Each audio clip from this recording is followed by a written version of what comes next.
د اسلامي امارت د شهیدانو د دغه مقبرې او د پخوانی امیر شهید مولا اختر محمد منصور تقبله الله د جامع جماعت د پرانستې په مراسمو کې د بلخ ولایت د والي ترڅنګ دینی عالمانو او یو شمیر ملکی او پوځي چارواکو ګډون کړی و. ویناوالو په تیرو 3 لسیزو کې د افغانستان د زړورو مجاهدینو سرښندنو ته په اشارې د خپلواکۍ په لاسته راوړلو او د اسلامي نظام په ټینګښت کې د قرآن کریم د حافظانو او د مجاهدینو رول ارزښتناک وباله. دوی اوسنی اسلامي نظام د زرګونو شهیدانو د وینو پایله وګڼله چې د حیرتانو په دښته کې د 200 مجاهدینو شهادت د دغه قربانۍ یوه بیلګه وښودله. از مدیریت، اهتمام و تلاش‌های بی‌شایبه فضیلت معاد محترم الحاج محمد یوسف وفا والی مدبر ولایت بلخ اظهار سپاس و امتنان نمایم.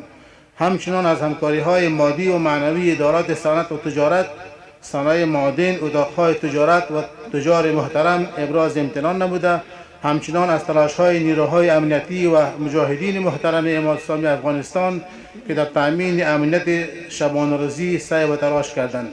همین گونه از رسانه‌های محترم نیز سپاسمندیم که در نشر و پخش دستاوردهای امارت اسلامی افغانستان همیشه کوشش کردند و دوشادوش با ما در خدمت هستند. ډیر یو قیمتي نظام دی.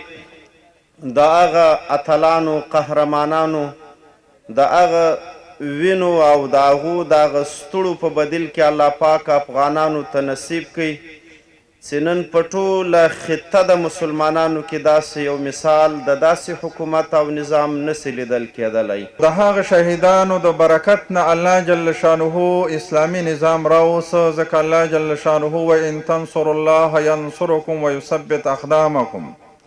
الله جل شانه وایي تاسو چې کله د الله د دین نصرت وکړو الله جل شانه به ستاسو نصرت وکړي. امارت اسلامی که نمونهش قربانی امروزی صدها شهداست که در این مقام اینجا قبرستانش است، یک نمونهش است.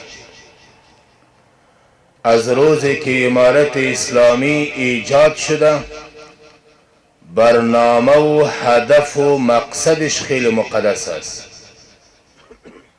که استقلالی از کشور و بر این زمینی که امروز در اختیار ما و شماست تنفیذ حکم الهی بر زمین است. په ورته وخت کې د پانګونې او سوداګرۍ خونې او د بلخ د قانونو او صنایعو خونې چارواکو د پراختیایي بنسټیزو او اقتصادي پروګرامونو د پیاوړتیا په برخه کې له خپلو ژمنو ډاډ ورکړ او دغه راز یې زیاته کړه چې د خدمتونو د ښه والي او د پراختیایي پروژو د پلي کولو په موخه د اسلامي امارت له مسئولینو سره اوږه په اوږه ولاړ دي. در برابر اصرار و فداکاری و زحمات والد صاحب این پروژه اندک از دیگه هم انشاءالله تاجرها حاضر هستند که به خاطر خیر و فلاح مردم انجام بدن. دا پروګرام نن موږ د صنعتو کارانو په ابتکار د وطاق صنایع او معادن د طرفه د صنعتکارانو له طرفه جوړ شو او نن تاسو ټول دلته را دعوت شولئ. د تاسو نه ټولو نه د والي صاحب او د ټولو مسؤلینو نه او د تاجرانو او صنعتکارانو نه ډېره مننه کومه چې په دې جلسه او په دې دغه کې موږ سره تاسو برخه واخیسته. ورته مهال د بلخ مرستیال والي د جومات او د اسلامي امارت د شهیدانو د سلي د جوړولو په برخه کې د بلخ ولایت د سوداګرو له فعالیتونو د قدردانۍ په ترڅ کې وویل چې دغه شهیدان د ټولنیز عدالت د تامین، د اسلامي نظام او د اسلامي موخو د پلي کولو لپاره شهیدان شوي چې د دوی دغه سرښندنې به په تاریخ کې په زرینو کرښو ولیکل شي. الحمدلله امروز در سرزمین افغانستان نظام اسلامی قایم هست.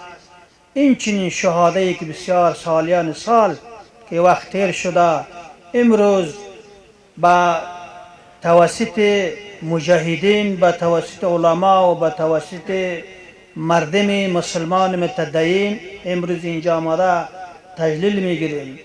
د یادونې وړ ده چې د 1486 کال د جوزا په میاشت کې د اسلامي امارت له 200 څخه زیات مجاهدین د جنرال ملک په نوم د یو ظالم او جابر کس له لوري په ډېرې بېرحمۍ سره په شهادت ورسېدل چې په دې جنایت کې د ګلمجم ټوپکماران هم ورسره شریک وو.